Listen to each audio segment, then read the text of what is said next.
Remettre en question la décision du Père serait grave. Vraiment, j'ai mis Dieu de côté, la prière de côté. Est-ce que ce n'est pas la plus grande preuve d'un manque de confiance?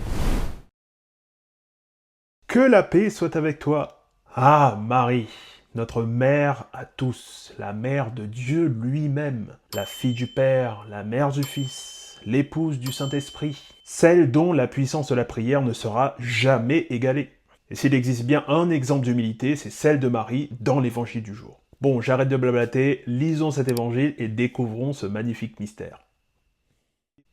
Évangile de Jésus-Christ selon saint Luc. En ce temps-là, l'ange fut envoyé par Dieu dans une ville de Galilée appelée Nazareth, à une fille vierge, accordée en mariage à un homme de la maison de David, appelé Joseph. Et le nom de la jeune fille était Marie. L'ange entra chez elle et dit : « Je te salue, comblée de grâce, le Seigneur est avec toi. » À cette parole, elle fut toute bouleversée et se demandait ce que pouvait signifier cette salutation. L'ange dit alors : « Sois sans crainte, Marie, car tu as trouvé grâce auprès de Dieu. Voici que tu vas concevoir et enfanter un fils. Tu lui donneras le nom de Jésus. Il sera grand, il sera appelé Fils du Très-Haut. Le Seigneur Dieu lui donnera le trône de David son père. Il régnera pour toujours sur la maison de Jacob, et son règne n'aura pas de fin. » Marie dit à l'ange : « Comment cela va-t-il se faire, puisque je ne connais pas d'homme ? » L'ange lui répond : « L'Esprit Saint viendra sur toi, et la puissance du Très-Haut te prendra sous son ombre. C'est pourquoi celui qui va naître sera saint. Il sera appelé Fils de Dieu.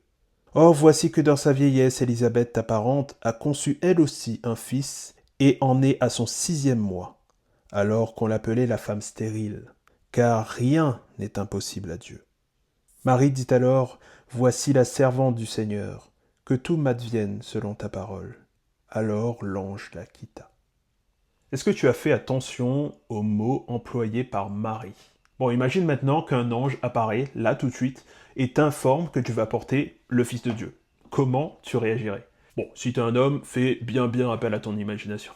Mais je pense que beaucoup réagiraient de la même façon. Ils diraient peut-être « Ouais, mais c'est impossible, étant donné que je connais pas d'homme. Ouais, mais je ne suis pas digne. Je n'ai pas envie. Il a dû se tromper. Ça doit être le voisin d'à côté. » Sans le vouloir, on finit par placer nos peurs au-dessus de la puissance de Dieu.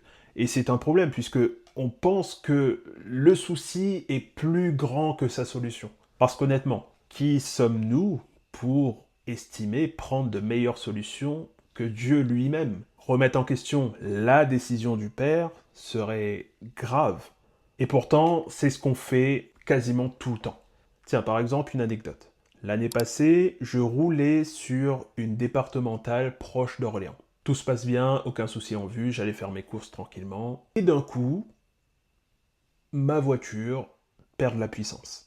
Tous les voyants sont allumés. Tous les voyants rouges sont allumés. La batterie, l'huile, tout ce qui pouvait être rouge est rouge. Bon, je te passe les détails, je m'arrête sur le côté, j'appelle l'assurance, ils m'envoient un dépanneur, l'assurance arrive à bien gérer ça, donc j'ai une voiture de rechange, et sans mauvais jeu de mots, tout roule. Sauf que le lendemain, le garage m'appelle. Et j'avoue que à cette époque, côté finance perso, c'était pas le top, on va dire. Hein. On était beaucoup plus du zéro que du salaire plein, donc voilà. Et du coup, quand le garage m'annonce sa nouvelle, je le prends comme une vraie gifle dans le coin de l'oreille. Ils me disent ça normalement. 2 injecteurs à changer, coût de l'opération, 2000 €. Les jours qui ont suivi, je n'ai pas du tout prié. Je suis resté dans mon coin à m'imaginer mes comptes dans le rouge, à essayer de comprendre comment je pouvais rebondir. Vraiment, j'ai mis Dieu de côté, la prière de côté, et je me suis laissé dans une déprime totale. Et franchement, est-ce que ce n'est pas la plus grande preuve d'un manque de confiance ? J'aurais dû demander de l'aide, implorer le Christ de m'aider, avec la certitude qu'il allait me soutenir. Mais non. Et avec du recul, je me dis que j'aurais dû prendre exemple sur Marie. Parce que quand l'ange annonce à Marie qu'elle va porter le Fils de Dieu, qu'est-ce qu'elle répond ? Comment cela va-t-il se faire, puisque je ne connais pas d'homme ?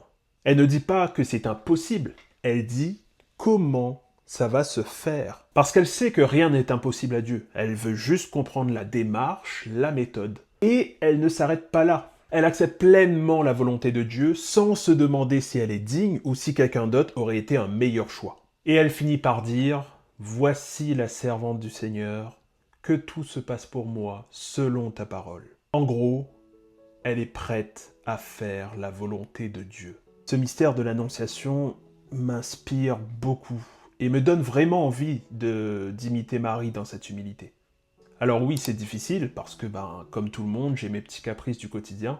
Mais si je pouvais apprendre à développer ma foi, si je pouvais avoir au moins une goutte de la confiance que Marie a en Dieu, je pourrais dire que ma vie spirituelle a passé un pas.